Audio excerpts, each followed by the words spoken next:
Welcome back to my channel. আমার চ্যানেলের পক্ষ থেকে সবাইকে অনেক অনেক ভালোবাসা জানিয়ে শুরু করছি আজকের রেসিপি। আজকে তৈরি করব আমি চাল কুমড়োর ছেচকি। অনেক চাল কুমড়োর কিন্তু আমরা ঘন্ট খেয়েছি, পুর খেয়েছি। আজ তৈরি করব চাল কুমড়োর ছেচকি। তো চাল কুমড়োটা প্রথমে খোসা ছুলে নিয়ে বড় বড় করে কেটে ধুয়ে নিয়েছি। এবার দেখুন এইভাবে পাতলা পাতলা স্লাইস করে এভাবে কেটে নিচ্ছি। আমি বটিতে কাটছি, আপনাদের যদি চাকুতে সুবিধা হয় চাকুতেই করবেন। দেখুন চাল কুমড়োটা কিন্তু আমার খুব সুন্দর একদম মিহি ঝুরঝুরে করে কাটা হয়ে গেছে। এই দেখুন, আর নিয়ে নিয়েছি 3-4টে চেরা কাঁচা লঙ্কা। এতে কিন্তু উপকরণ লাগে না বললেই চলে, একদম মানে 2-1টা উপকরণ দিয়েই চাল কুমড়োর ছেচকি করা যায়, আর এটা খেতে কিন্তু খুব সুস্বাদু হয়। তো চলুন রান্নাটা শুরু করছি। রেসিপিটি প্রথম থেকে শেষ পর্যন্ত দেখুন, আর প্লিজ চ্যানেলটা সাবস্ক্রাইব করুন, লাইক শেয়ার কমেন্ট করে পাশে থাকবেন। তো চাল কুমড়োর ছেচকি করার জন্য কড়াইতে দিয়ে দিয়েছি কিন্তু আমি সাদা তেল। আপনারা চাইলে সর্ষের তেলেও করবেন, টেস্টটা কিন্তু আরও বেশি ভালো হবে। আমি সাদা তেলে করছি। দিয়ে দিচ্ছি 2টো শুকনো লঙ্কা, মাঝখান থেকে 2 অর্ধেক করে নিয়েছি। দিয়ে দিচ্ছি কালো জিরে,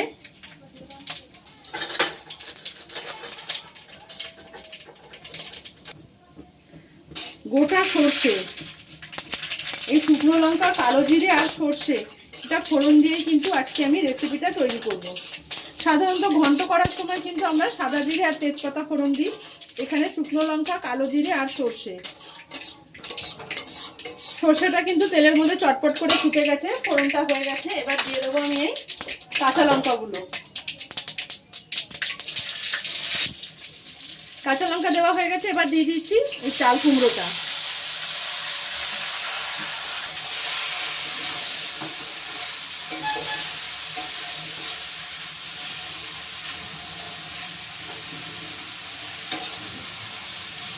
এবার এটাকে একটু নিজে থেকে হতে দেবো, এখনই লবণ দেবো না। এটা ঢেকে দিয়েছিলাম, ঢাকাটা খুলছি। দেখুন এটা থেকে কিন্তু অল্প অল্প জল বেরিয়েছে, আর লবণ দিলে কিন্তু আরো বেশি জল বেরিয়ে যাবে। আর এত বেশি জল বেরিয়ে গেলে কিন্তু এটা একটা ঘাটা ঘাটা ভাব হয়ে যাবে।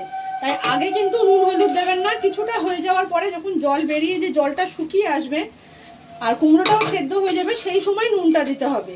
তাহলে কি হবে, এটা একটু ঝরঝরে ভাবটা থাকবে, খুব একটা ঘাটা ঘাটা হবে না। আর আগে নুন দিলে কিন্তু ঠিক যেরকম ঘন্ট হয় সেরকম একদম ঘেটে যাবে। তাই আর ঢাকা দেবো না, এবার এইভাবেই জলটাকে শুকিয়ে নেব। দেখুন এটা থেকে কিন্তু জলটা অনেকটাই শুকিয়ে এসছে। এই দেখুন সামান্য একটু নিচে আছে কোনো রকম, সেটা এবার এই পর্যায়ে দিয়ে দেবো এর মধ্যে লবণ আর হলুদ। চাল কুমড়োটা কিন্তু সম্পূর্ণ সেদ্ধও হয়ে গেছে। এবার এর মধ্যে আন্দাজ পরিমাণ মতো লবণ আর হলুদ গুঁড়ো দিয়ে দেবো। নুন আর হলুদ দিয়ে এবার এটাকে খুব ভালোভাবে একসাথে মিশিয়ে নিচ্ছি। আর গ্যাসের আগুনটা কিন্তু একদম ফুল রাখবেন, হাই হিটে এটাকে একদম ভাজা ভাজা করে নেব।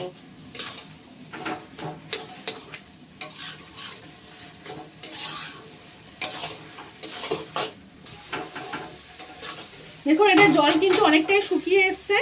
এবার এর মধ্যে দিয়ে দেবো আমি চিনি। যেহেতু নিরামিষ রান্না একটু মিষ্টি দিতে হবে, আপনারা যে পরিমাণ মিষ্টি খেতে পছন্দ করবেন সেই পরিমাণ দেবেন।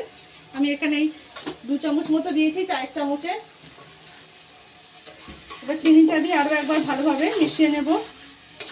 আর যদি একটু বেশি ঝাল খেতে পছন্দ করেন একটু লঙ্কার গুঁড়োও দিতে পারেন। দেখুন চাল কুমড়োর ঘন্টটা ছেচকিটা কিন্তু একদম রেডি, একটুও জল নেই, দেখতেই পাচ্ছেন। এবার এই পর্যায়ে কিন্তু দিয়ে দেবো এর মধ্যে আরও একটু তেল। আমি আবারও বলছি আমরা সাদা তেলে করছি, আপনি কিন্তু সর্ষের তেলে করবেন।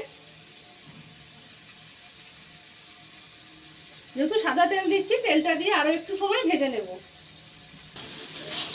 দেখুন চাল কুমড়োর ছেচকিটা কিন্তু একদম রেডি। এই দেখুন নিচে কিন্তু একটুও জল নেই। যেহেতু আমি সাদা তেল দিয়েছি বলে তেল দেওয়ার পরে একটু ভেজে নিলাম, আর আপনারা সর্ষের তেল দিলে আর তেল দেওয়ার পরে ভাজার দরকার নেই। এটা হয়ে গেছে, এবার নামিয়ে নেব। তৈরি হয়ে গেছে আমার চাল কুমড়োর ছেচকি।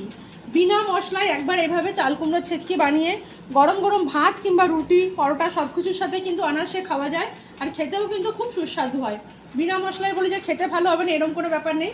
তো সবাইকে রিকোয়েস্ট করবো একবার এভাবে অবশ্যই বানাবেন, আর কমেন্ট করে জানাবেন কেমন হয়েছে।